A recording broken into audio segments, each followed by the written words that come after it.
안녕하세요. 청취자 여러분들의 속을 확실하게 풀어드리려고 찾아온 40대 여자입니다. 이렇게 누군지 밝히지 않고도 속내를 시원하게 털어놓을 수 있는 공간이 있어서 얼마나 다행인지 모릅니다.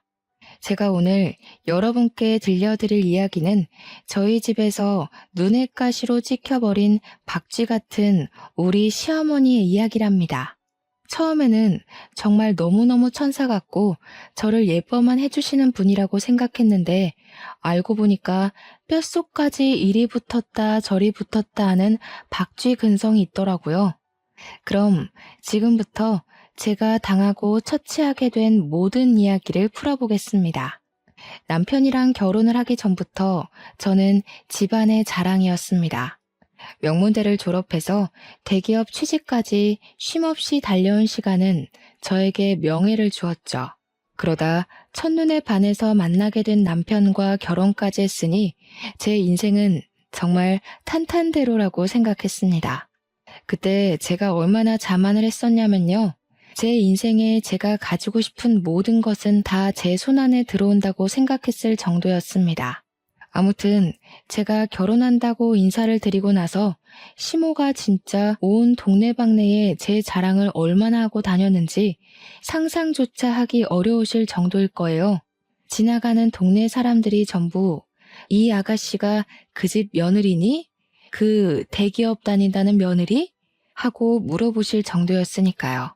거기다가 지인분들에게도 죄다 대기업 다니는 며느리 얻어서 노후가 행복하다고 자랑을 엄청 하고 다니셨대요. 물론 우리 남편이 장남이었으니까 노후에 어느 정도 도움을 드릴 생각이 있긴 하지만 너무 자랑을 하고 다니시니까 부담이 되기도 했죠. 뭐든 적당히 하셨으면 좋겠는데 자꾸 대기업과 노후를 연관지어서 이야기하시니까 저도 많이 불편했어요. 그렇게 결혼 생활이 1년이 넘었을 무렵 저희는 아이가 생기지 않아서 고민이 많았습니다. 피임을 하는 것도 아닌데 아이가 들어설 생각이 없더라고요. 매번 맞춰서 힘을 쓰는데도 생기지 않으니 슬슬 불안하더라고요. 그래서 병원을 찾아가게 되었습니다. 최후의 보루라고 생각하고 간 거죠. 그런데 글쎄 남편의 정자 활동이 너무나도 저조하다는 거예요. 그래서 임신하기가 쉽진 않을 거라고 의사 선생님께서 시험관 시술을 권유하셨습니다. 나이도 꽤 차기도 했고 하루라도 젊었을 때 아이를 가져야 육아하기도 수월하고 편하다는 주위의 이야기도 들려오고 고민이 많이 됐죠. 그런데 시험관 시술이 정말 상상을 초월할 정도로 아프다는 거예요, 글쎄. 남편이랑 저랑은 결국 1년을 더 노력을 해보고 그때도 실패를 하게 되면 시험관 시술을 하자고 약속했어요. 우리 부부의 사이 일은 그렇게 마무리가 되었는데 남편의 얼굴에 수심이 가득하더라고요. 다른 걱정이 있냐고 물어보니까 본인이 난임이라 아이가 들어서지 않는 건데 시댁에 어떻게 설명을 해야 좋을지 모르겠다고 하더라고요. 시댁에서는 남편이 장남이니까 대를 꼭 이어야 한다고 아들 타령을 심하진 않지만 은근히 눈치 주시면서 하셨거든요. 그래서 그냥 남편한테 아예 난임의 난자도 꺼내지 말자고 애가 잘 안 들어서는 것 같다고만 하자고 합을 맞췄죠. 저도 그렇고 남편도 그렇고 그런 일로 스트레스 받고 싶지 않았거든요. 그런데 저희의 노력이 무색하게도 그 뒤로 1년이 더 지났는데도 아이가 생기지 않았습니다. 그 무렵쯤 회사에서 제 일을 제일 많이 도와주던 상사가 퇴직을 하고 스타트업을 차릴 예정이라고 하면서 저에게 같이 했으면 좋겠다고 은근히 제의가 왔습니다. 회사 상사의 말을 들어보니 조건도 꽤 괜찮았고 연봉은 당연히 대기업에 비할 것이 아니지만 비전이 있다는 생각이 들었어요. 남편과 저는 엄청나게 고민을 하게 되었죠. 대기업에서 받는 연봉이 꽤 됐기 때문에 이 연봉을 포기하고 불구덩이로 들어가야 하나 하는 생각이 들어서요. 게다가 우리 시모가 아이로 스트레스를 주면서도 대기업에 다니기 때문에 아이를 가져도 이래저래 힘들겠지 하면서 넘어가는 부분도 있었거든요. 시모가 그나마 자랑이라고 생각하는 대기업마저 그만둔 것을 알게 되면 난리를 칠 것 같아서 고민을 하고 있었는데 회사 상사가 말하는 스타트업의 전망이 너무 좋아 보여서 자꾸만 고민이 되더라고요. 남편이랑 꽤 오랜 시간 상의를 했지만 결정을 내리지 못하고 전전긍긍하며 시간을 보내고 있었습니다. 대기업이라는 게 참 복지도 좋고 연봉도 좋지만 그만큼 일이 힘들기도 했고 제 일을 가장 많이 도와주어서 의지했던 상사가 그만둔다고 하니까 마음이 갈팡질팡했죠. 그러던 와중에 도련님이 결혼을 하게 되었어요.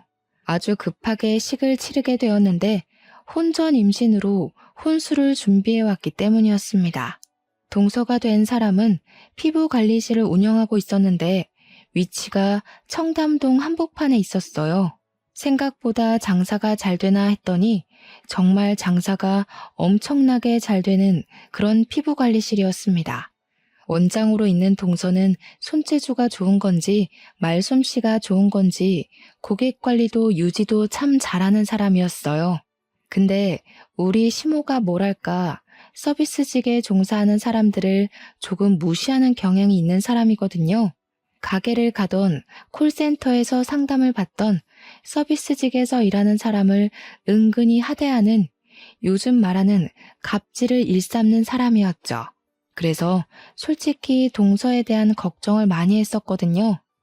대기업 다니는 걸 자랑이라고 여기시는 시모가 동서를 탐탁지 않아 하면 제가 가운데서 어떤 노력을 해야 하나 고민하고 있었는데 글쎄 아주 헛된 고민이었죠. 동서가 임신을 떡하니 해서 오니까 우리 며느리 하면서 난리가 난 거예요. 그러면서 본격적으로 저한테 우리 첫째 며느리는 도대체 언제 대를 이어주려고 저러는지 모르겠다면서 대놓고 뭐라고 하시더라고요. 첫째가 임신을 먼저 했어야 했는데 순서가 아무리 없다지만 너무한 거 아니냐고요. 저야 뭐 한 귀로 듣고 한 귀로 흘렸지만 우리 남편의 속이 많이 상했나 보더라고요. 스트레스 받는다고 시댁에 가기 싫다고 하더라고요. 우리 시모는 남편한테 문제가 있을 거라는 생각을 전혀 안 하는 사람이었어요. 당연히 저한테만 잔소리를 하셨거든요. 그런데 남편 입장에서는 자기한테 문제가 있는 거니까 저한테 미안하기도 하고 좀 그랬나 봐요. 그런데 예상 밖의 문제는 또 있었어요. 본격적으로 시모가 저와 동서를 차별하기 시작한 거죠. 우리 며느리 하면서 지인들 모임에 동서만 데리고 다니기 시작한 거예요. 처음에 말했듯이 시모 주변에 시모를 아는 모든 사람들이 제가 대기업에 다니는 걸 알 정도로 제 자랑을 엄청나게 하고 다니셨다고 했잖아요. 그런데 이제는 그 모든 걸 동서한테 하고 계신 거였죠. 우리 시모가 또 발이 얼마나 넓은지 정말 모임 광이거든요. 그동안은 그런 자리에 저를 꼬박꼬박 데리고 다니셨었단 말이죠. 친구들 모임, 친인척 모임에 저를 자랑하려고 데려가서는 우리 며느리가 대기업에 다니느라 바쁜데도 나를 위해 이렇게 시간을 내어준다면서 이야기하셨어요. 그런데 그 대상이 이제 제가 아니라 동서로 바뀐 거예요. 우리 둘째가 손이 아주 야무져서 청담동에서 피부관리실을 운영하는데 연예인도 와서 받는다더라 이러면서요. 거기다가 동서한테 들었는데 지인들에게 글쎄 피부관리실에서 모임을 하자며 6명이나 데리고 가서는 공짜로 피부관리를 받고 왔다고 하더라고요. 동서가 저에게 약간 어이가 없다는 식으로 전화가 와서 설명을 하길래 저도 기함을 했죠. 아무리 며느리라지만 6명의 지인을 싹 다 데리고 와서 공짜로 관리를 받고 갔다는데 진짜 너무 뻔뻔한 거죠. 안 그래도 동서가 결혼 초에 시모랑 저를 피부관리실에 데려가서 관리를 받게 해준 적이 있었거든요. 시모는 그 호의를 당연하게 권리로 생각하신 것 같더라고요. 동서한테도 이제는 공짜로 해주지 마라. 도련님께 말씀드려서 거절 잘 하라고 했죠. 동서랑 저랑은 시모의 차별 가운데에서도 상당히 돈독한 친분을 쌓으면서 서로에게 잘 하려고 노력했어요. 동서한테 임신했으니까 선물도 이것저것 챙겨주고 그랬죠. 우리 동서 성격이 또 엄청나게 쿨하거든요. 저한테 뭔가를 받으면 절대로 입을 씻는 법이 없었습니다.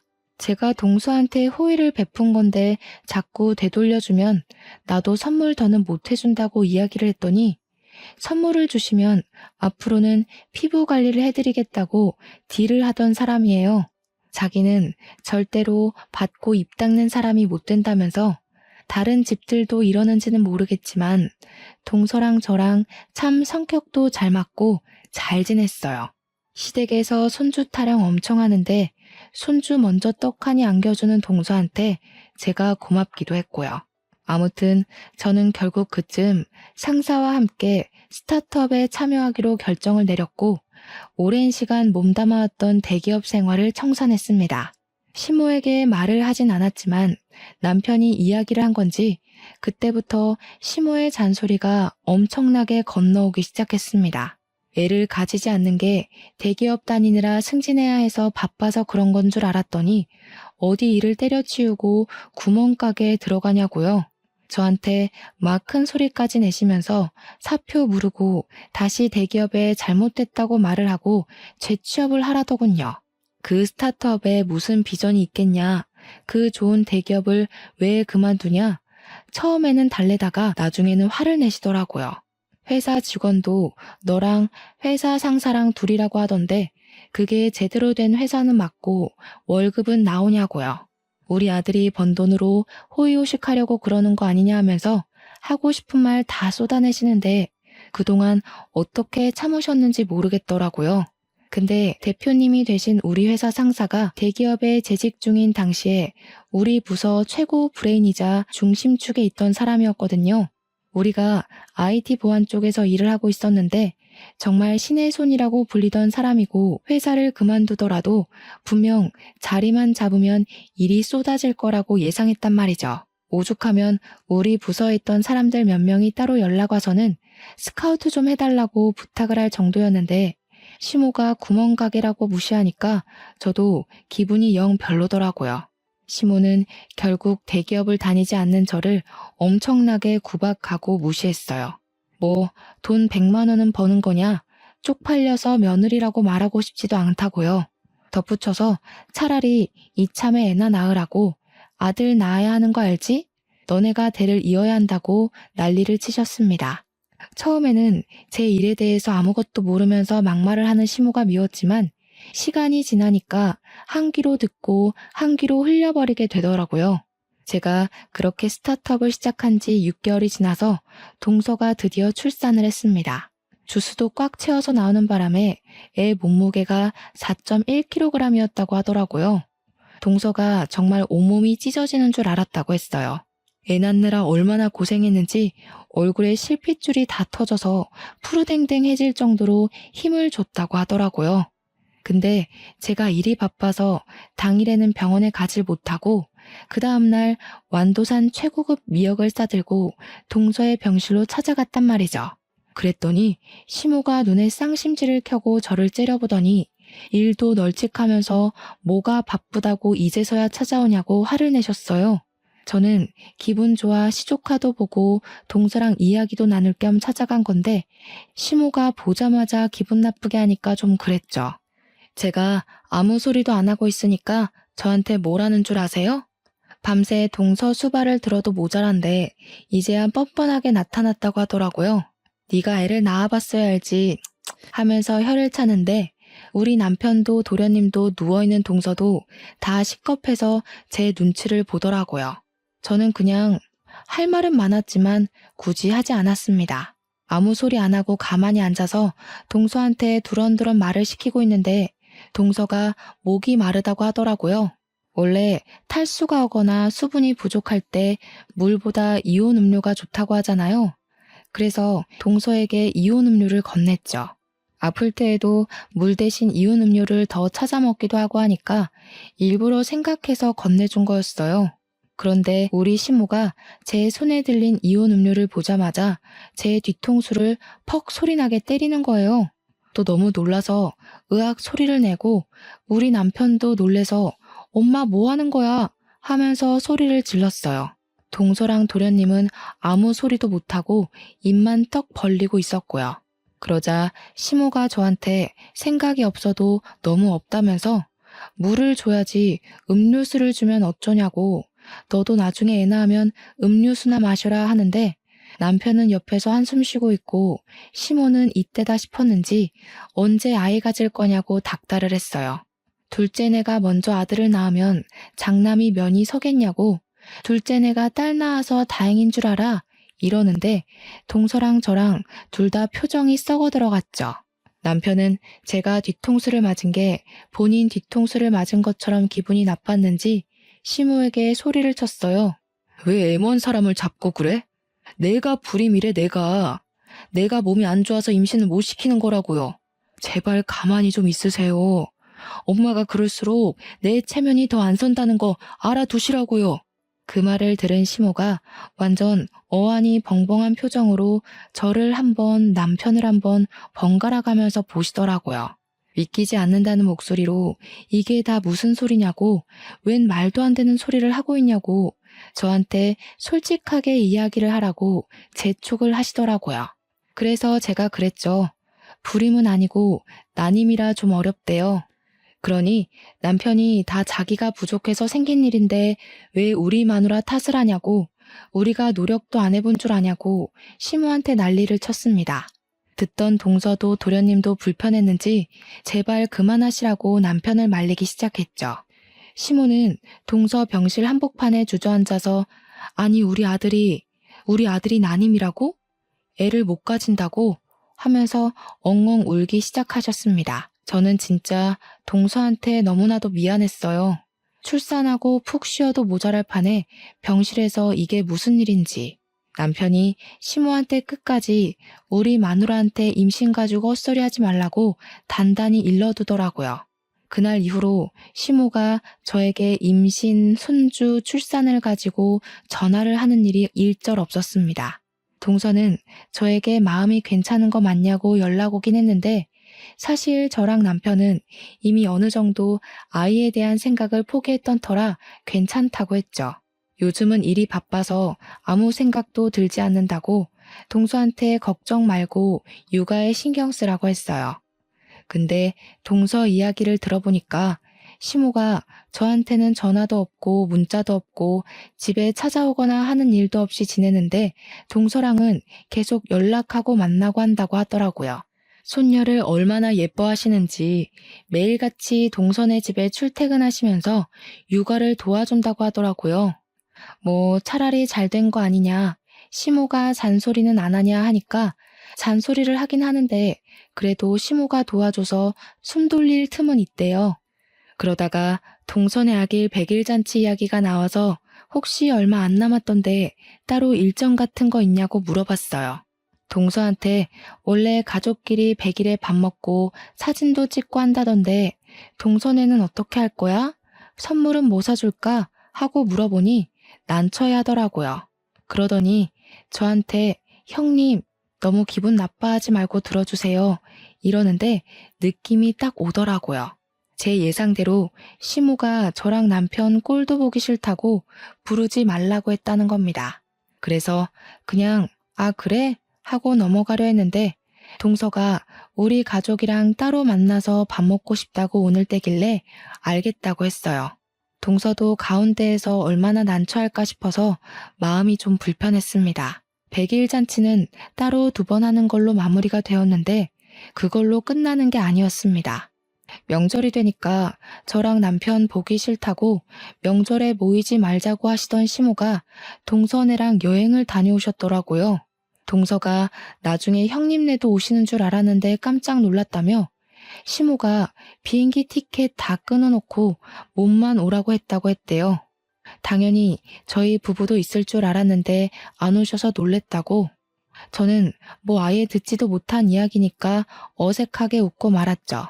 동서가 좀 피곤하겠지만 시모한테 좀 잘해드려 하고 말았습니다.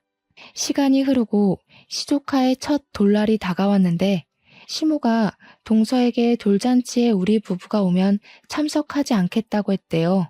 그 말에 남편이 열이 받아가지고 안 가겠다고 그냥 나중에 동서네에 따로 놀러 가기로 마무리를 하고 말았어요. 남편이 진짜 자기 엄마가 이런 식으로 나올 거라곤 꿈에도 생각 못했다고 열불을 토하는데 오히려 저는 편했죠 뭐.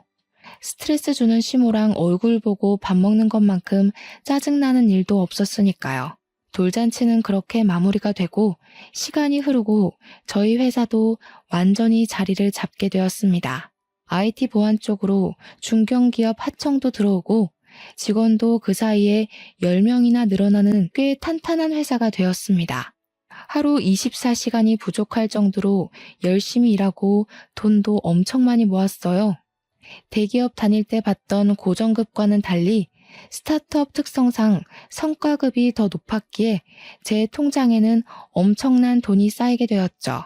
근데 대표님이 그러시더라고요. 이제 슬슬 후배들한테 노하우 전수도 좀 해주고 일을 쉬엄쉬엄 하라고요. 그러려고 창업한 거 아니냐고 고민을 하다가 제가 대표님한테 그럼 나 육아휴직 좀 써도 되겠냐 하니까 임신했냐고 놀래서 물어보시더라고요. 앞으로 시험관을 해볼까 고민이 된다고 하니까 대표님이 잘 아는 병원이 있다면서 대표님 부부도 시험관으로 아이를 가졌다고 하시는 거예요. 그러면서 그거 힘든 거 다 아니까 2년 동안 못 쓴 휴가들도 전부 몰아서 쓰게 해주시겠다고 저를 응원해 주셨죠. 남편은 시험관은 많이 힘들다던데 하면서 저를 걱정하면서도 아이를 가지고 싶어 하는 눈치라 저는 큰맘 먹고 시험관 시술을 했습니다. 정확히 3차 시술에 자궁 안에 착상이 잘 되었다는 것이 보인다는 이야기를 들었고 아기집이 2개라는 이야기도 들었습니다. 한마디로 쌍둥이를 임신하게 된 것입니다. 시댁에는 입싹 씻고 말하지 않고 있다가 애들 16주에 성별을 확인했더니 둘 다 아들이라고 하더라고요. 그때 마침 동서에게 연락이 왔어요. 형님 잘 지내시냐 이런 이야기를 하다가 동서가 미안해하면서 저 둘째 가졌어요 하더라고요. 얼마나 됐냐고 축하한다고 하니까 5주 돼서 이제 심장소리 듣고 나왔대요. 근데 저한테 계속 죄송해요, 미안해요 하는 거예요. 그래서 그러지 말라고 나도 임신했다고 기쁜 소식을 전했죠. 동서가 진짜 눈물을 팍 터뜨리면서 너무너무 축하드린다고 난리를 치길래 시험관 했다고 쌍둥이라고 모든 이야기를 해줬어요. 근데 그날 저녁에 시모가 저희 집에 연락도 없이 찾아왔더라고요.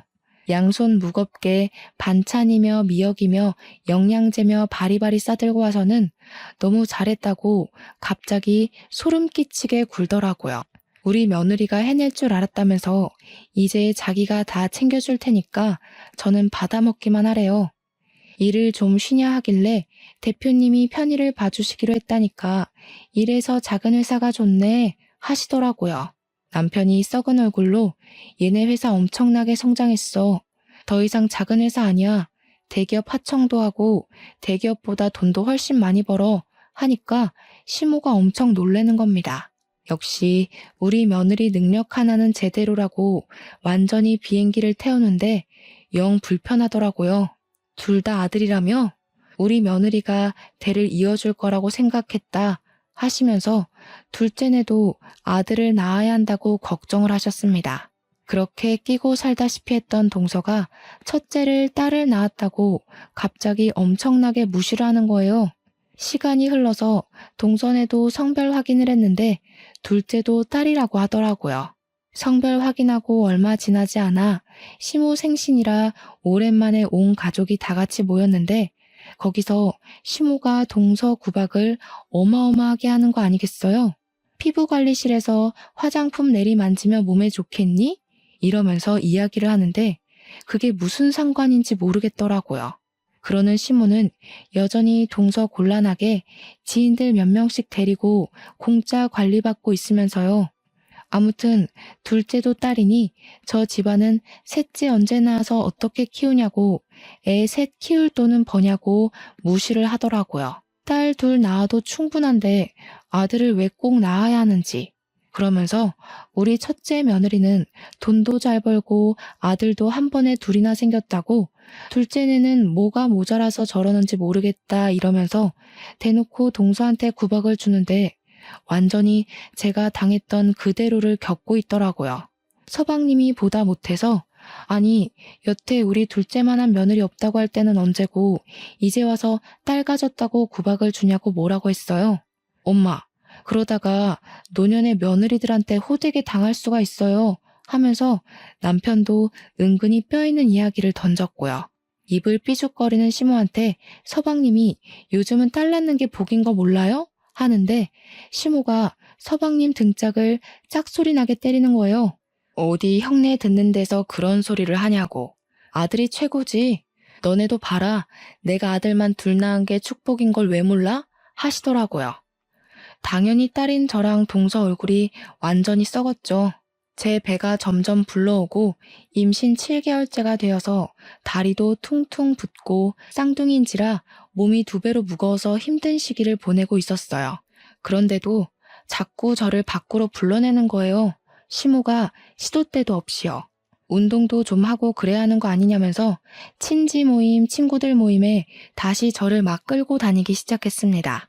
어머님 지인분들이 저에게 첫째 며느리 오랜만이네, 둘째 며느리만 데리고 나오더니 무슨 일이야? 하면서 은근히 궁금해 하시더라고요. 집안 속사정까지는 제대로 모르시는 건지 저한테 무슨 일이 생겨서 그동안 모임에 안 나온 줄 아시더라고요. 시모가 우리 첫째가 아들을 쌍둥이로 가졌다면서 하고 있는 사업이 얼마나 대단한지 아냐면서 글쎄 회사에서 우리 며느리 좋다고 큰 자리 하나 주겠다고 했다지 뭐야 이러고 자랑을 하시더라고요. 저는 가뜩이나 임신 중이라 살도 많이 찌고 배도 많이 눌려서 소화도 잘 안 되는 마당에 시모의 자랑질 때문에 체하는 줄 알았어요. 그렇게 이리저리 난데없이 끌려다니다가 임신 8개월을 좀 넘겨서 갑자기 양수가 터진 게 아니겠어요? 그날을 생각하면 아직도 아찔합니다. 시모에게 끌려가서 미용실에서 머리를 하고 있었어요. 어차피 출산 전에 한번 다듬을 예정이긴 해서 군소리 없이 시모를 따라갔는데 이상하게 배가 너무 아프더니 양수가 터지고 만 거죠. 구급차를 부르고 아주 그냥 난리를 치고 병원으로 이송돼서 조산으로 아이를 낳게 되었습니다. 쌍둥이들은 충분히 그럴 가능성이 있다고 하더라고요. 애들은 바로 신생아 중환자실로 들어가서 심장 박동이랑 그런 거 체크하고 저는 완전히 몸져 누워 있었거든요. 갑작스럽기도 하고 출산이 진짜 힘들기도 했고요. 우리 남편이 헐레벌떡 병원에 소식 듣고 오자마자 시모한테 막 뭐라고 난리를 치더라고요. 안 그래도 막달이라 조심해야 하는데 산모를 끌고 미용실에 가는 게 말이 되는 행동이냐면서요. 근데 시모가 엄청 뻔뻔하게 우리 며느리 출산 전에 한번 꾸며주려고 그랬다고 둘이 제 병실에서 싸우더라고요. 시끄럽다 하고 있는데 우리 동선에도 소식을 듣고 찾아왔어요. 동서 뛰지 마, 조심해야지 하는데 너무 축하한다면서 꽃바구니를 사왔더라고요.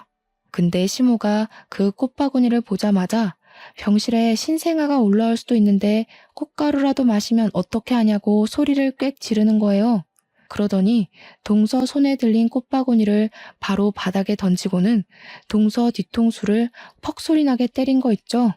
네가 딸만 낳아서 모르나 본데 꽃가루가 아기들한테 얼마나 위험한 건지 아니? 네 머릿속에는 생각이라는 게 없니? 요즘 너 때문에 정말 내가 창피해서 얼굴을 못 들고 다니겠다.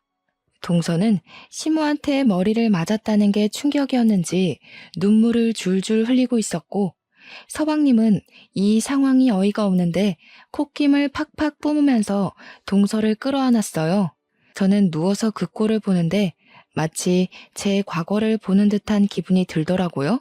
그때는 내 뒤통수를 시원하게 때리더니 정말 이제야 시모가 손버릇 자체가 나쁜 사람이라는 걸 체감했죠. 동서 보는데 제가 다 미안하고 출산하고 나와서 정신없는 와중에도 눈물 흘리는 동서를 보면서 시모에게 화를 냈어요. 아니 어머님, 동서가 뭘 그렇게 잘못했다고 그런 행동을 하세요? 입이 있으면 말을 해보세요. 미안한데 저도 어머님 뒤통수 칠 수 있거든요? 제가 지금 쳐드려요? 시모는 제 입에서 그런 말이 나올 줄 상상도 못했다면서 어찌 시모한테 그런 말을 할 수 있냐고 어이없어 했죠. 우리 남편도 떨어진 꽃바구니 주워서 잘 올려두고는 시무한테 엄마 당장 나가라고 하면서 시무를 밀면서 쫓아냈어요. 저는 동서에게 일부러 더 꽃 선물 받고 싶었다. 우리 남편도 안 해온 선물인데 너무 고맙다. 꽃이 예쁘다고 계속 이야기를 해줬죠. 그러니까 뒤통수 맞고 울고 있던 동서가 그제야 저한테 얼굴이 많이 상했다고 출산하느라 힘드셨죠 하면서 말을 걸더라고요. 아니야, 괜찮아 하는 순간에 시모가 병실 문을 열고 벌컥 들어오더니 또 소리를 치는 겁니다. 야, 첫째가 얼굴 상한 걸 봤으면 화장품이라도 챙겨와서 피부 관리를 좀 해주던가. 너는 생각이 없어도 너무 없다. 하는데 진짜 제가 지쳐서 대답도 못하고 한숨 쉬면서 남편만 바라봤어요. 제발 좀 치워달라는 표정으로 보고 있으니까 남편도 연을 끊을 기세로 시무를 째려보고 있더라고요. 결국 제가 나서야겠다 싶어서 지쳐서 이야기를 했습니다. 그냥 제가 못 씻어서 그런 거예요, 어머님. 저 너무 힘드니까 이제 돌아가세요. 그랬더니 우리 아들 낳은 며느리 힘들면 안 되지 하면서 푹 쉬라고 자긴 집으로 가겠다고 하시면서 나가더라고요. 진지하게 우리 시모 인성에 문제 있다는 생각을 하게 되었죠. 저는 조리원도 잘 갔다 왔고 육아휴직도 냈는데 대표님이 쌍둥이니까 육아휴직도 2배로 주시겠다고 하시더라고요. 대신 집에서 급한 일 생기면 일주일에 한두 번 정도만 일을 도와달라고 하셨습니다. 곰곰이 생각해보니까 미치는 장사는 아닌 것 같더라고요. 일주일에 한두 번 정도 일을 봐주고 육아휴직 2배면 좋은 것 같았어요. 일주일에 한두 번 일하는 것도 한두 시간이면 끝날 일이라고 했고요. 저는 집에서 쌍둥이를 보느라 정신없고 우리 친정에서도 도와주고 시모가 도우미도 보내주었어요.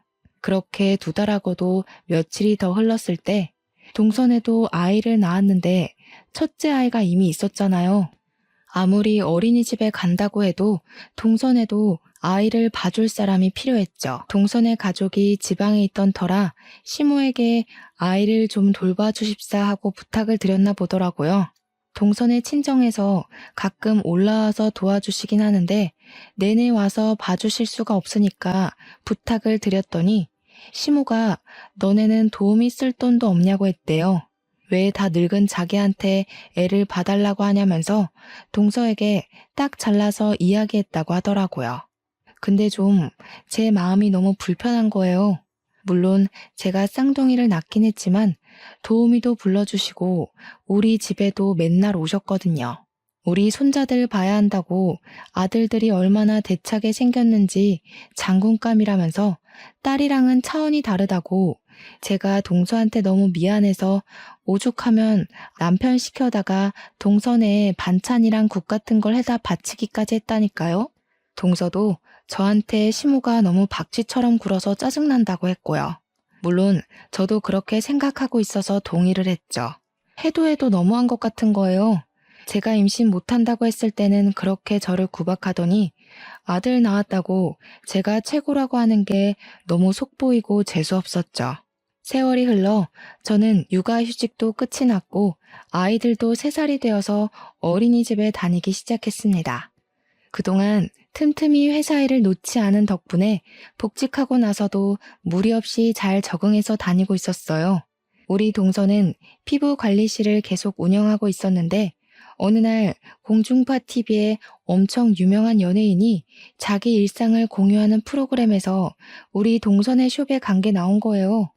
원장님 손길이 끝내준다면서 우리 동서도 TV에 나오고 인터넷에 거기 피부관리숍 도대체 어디냐고 난리가 난 거죠. 방송되자마자 동선의 가게 위치까지 싹 나오는데 동서랑 연락할 틈이 없어질 만큼 동서가 바빠졌어요. 길 가다가 원장님? 하면서 알아보는 사람이 생길 정도로 유명해진 거죠. 무슨 뷰티 프로그램에서 고정 출연해달라고 해서 방송도 하게 되고 피부관리법 알려달라고 해서 방송사에서 콜이 엄청 왔대요. 동서가 방송 일에 뛰어들고 동서 이름이 걸린 마스크팩까지 출시가 된 거죠. 방송 나오고 6개월 만에요. 그랬더니 당연히 무슨 일이 일어났겠어요? 시모가 동서만 찾는 거죠. 우리 둘째 시간 되냐고 나랑 모임 좀 가자 이러면서. 근데 동서가 딱 반기를 들더라고요. 그전까지는 해달라는 대로 다 해줬지만 딸 둘 낳았다고 구박한 게 당연히 마음에 남아있지 않겠어요? 딱 잘라서 거절하기 시작한 거죠. 저 바빠서 그런 자질구레한 모임에는 나갈 수 없어요. 오늘도 대기업 회장 사모님 예약 있어서 준비해야 돼요. 시모한테 대놓고 말했대요. 시모가 기분은 나쁜데 아쉬운 건 자기니까 동서한테는 티도 못 내고 이렇게 했다네요. 그러니? 그러면 내가 네 시간에 맞추마. 이러면서 살살 달랜 거죠. 동서가 저 앞으로 3개월 넘게 예약이 다 차 있는데요? 하면서 3개월 뒤에도 그런 모임에 쓸 시간이 생길지는 모르겠어요. 했대요. 그랬더니 우리 시모가 진짜 양심도 없이 동서한테 홈쇼핑에서 팔고 있는 마스크팩이라도 좀 주라고 지인들 나눠주겠다고 했대요.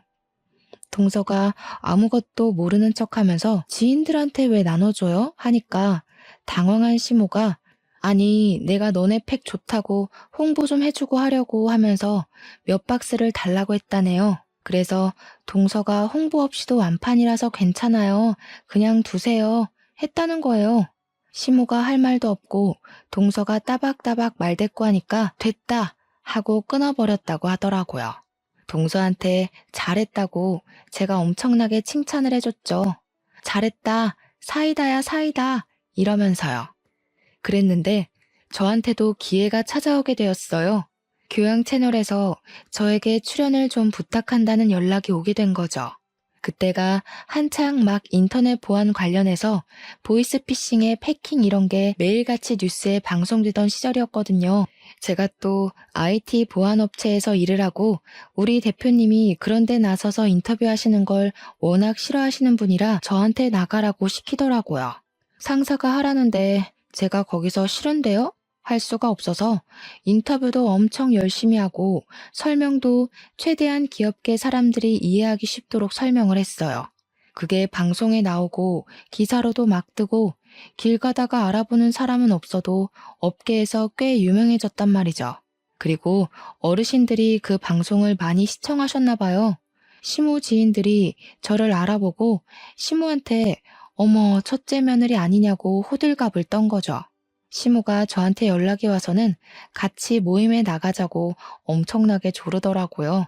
근데 우리 동서가 싫다고 딱 잘라 거절을 했는데 저라고 거기 떡하니 나가면 되겠어요? 제가 일을 하는 사람인데 어떻게 시간을 마음대로 빼고 출근을 하고 말고 할 수 있을까요? 이 업계에서 난다긴다 하는 사람들 24시간 일한다고 해도 무방해요 하면서 시간 없어요 하고 거절을 했더니 제 시간에 맞추겠다고 하시더라고요. 그러면 금요일 새벽 1시쯤 어떠세요? 하니까 시모가 씩씩거리면서 끊더라고요. 그렇게 저랑 동서는 완전히 시모의 연락을 싹 무시하고 평온한 일생을 보내고 있었습니다.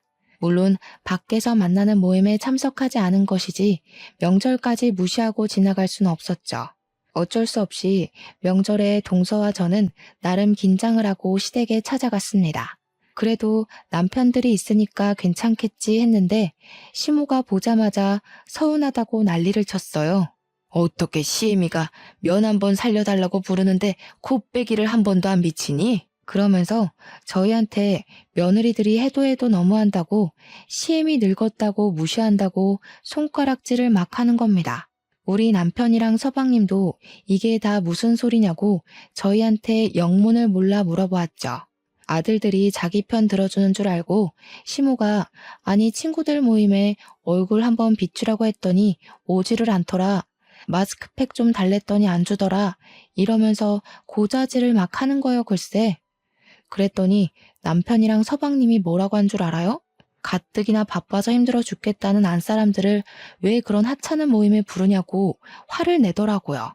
우리 마누라들 그런 자리에 부르지 좀 말라고 누가 누구 면을 세워줘야 하냐고 며느리들이 그런 존재냐고 소리를 쳤어요.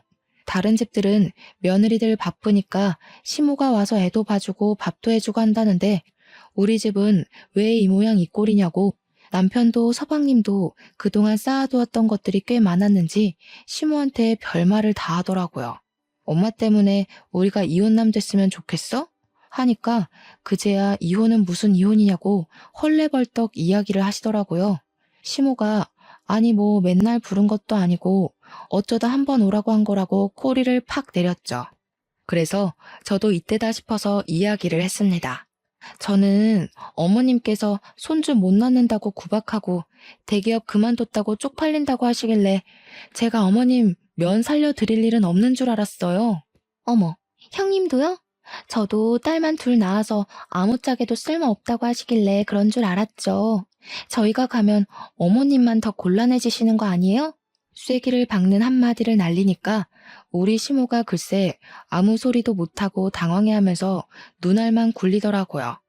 그날 이후로 뭐 동서랑 저한테 모임에 나와라 이것 좀 해달라 말도 못하시고 그냥 별일 없냐 잘 지내냐 많이 바쁘냐 건강 챙겨라 하면서 본론은 못 꺼내고 안부만 주야장천 물어보시면서 눈치를 보시더라고요. 저랑 동서가 말 그대로 문전박대를 해버렸으니까 자기도 예전처럼 강요를 못하는 거죠. 근데 이걸로 저희가 뒤통수 맞았던 지난날의 서름이 풀리지가 않더라고요. 그래서 동서랑 아예 시모도 모임에 나가지 못하게 만들어버릴까 싶어서 둘이 작전에 모의했습니다. 시모에게는 우리 둘 다 모임에 나가드리겠다고 하니까 좋다고 날짜랑 장소랑 알려주시더라고요. 모임에 나가니까 시모 지인분들 쫙 앉아 있으셨는데 저희를 보자마자 며느리들이 너무 똑똑하고 예쁘고 재주도 좋다고 칭찬이 막 나오고 있었어요. 우리 시모가 어깨가 완전히 치솟은 게 보이더라고요. 그래서 동서랑 지금이 타이밍이다 싶었죠. 예쁘게 봐주셔서 감사해요. 그런데 우리 어머님께 저는 별 볼 일 없는 며느리예요. 제가 대기업 퇴사했다고 엄청 싫어하셨거든요. 제가 우리 어머님한테 뒤통수까지 맞았잖아요. 어머님, 저 이렇게 성공할 거라고 생각 못 하시고 제 뒤통수 친 거 맞으시죠? 우리 어머님 손버릇이 고약한 건 오랜 지인분들이니까 다 아시죠? 마음에 안 들면 바로 손부터 나가니까 다들 뒤통수 조심하셔요. 아, 그렇죠, 형님. 저도 딸만 둘 낳았다고 어머님께 뒤통수 맞았잖아요. 다짜고짜 때리셔서 얼마나 놀랐었는지. 어머님 아시죠? 이제 저희 남편이랑 아주버님이 어머님이랑 인연 끊겠다고 하셨잖아요. 누구든 어머님이랑 연락만 하면 그 사람 휴대폰 부숴버릴 거라고 신신당부를 하더라고요. 그래서 저희끼리 명절 때도 더 이상 찾아뵙지 않고 어머님이랑 연 끊기로 했어요. 오늘이 마지막으로 뵙는 날이겠네요. 우리 남편이 나 여기 온 거 알면 큰일 나. 동서도 그렇지? 얼른 가자 우리. 시모랑 시모 지인들이 입덕 벌리고 있는 와중에 동서랑 팔짱을 끼고 그 자리를 나왔습니다. 모임에 있던 사람들 전부 교양인인 척 하하호호 떠들어대던 시모의 본 모습을 보고 무척이나 놀랐던 것 같아요. 안 그래도 사색이 되어서 저희만 멍하니 바라보고 있던 시모를 보면서 저랑 동서랑 엄청 통쾌했거든요. 얼굴은 물론이고 손까지 핏기가 싹 가셨던데 역시 사람은 착하게 살아야 합니다. 아무래도 나이가 더 들면 그놈의 노후 때문이라도 저희한테 빌붙어야 하니까 자존심 굽혀가면서 연락 올 게 뻔하긴 한데 동서랑 저랑은 무릎 꿇고 시모가 빈다고 해도 절대로 받아주지 않기로 약속 꼭꼭 걸었네요. 심보를 곱게 써야 나중에 다 복으로 돌려받는 거 아시죠? 앞으로는 동서랑 저랑 시모에게 시달리는 일 없이 즐거운 명절 보내기를 기대해보며 제 이야기는 여기서 줄이도록 하겠습니다. 제 사연을 들어주신 여러분 정말로 감사합니다.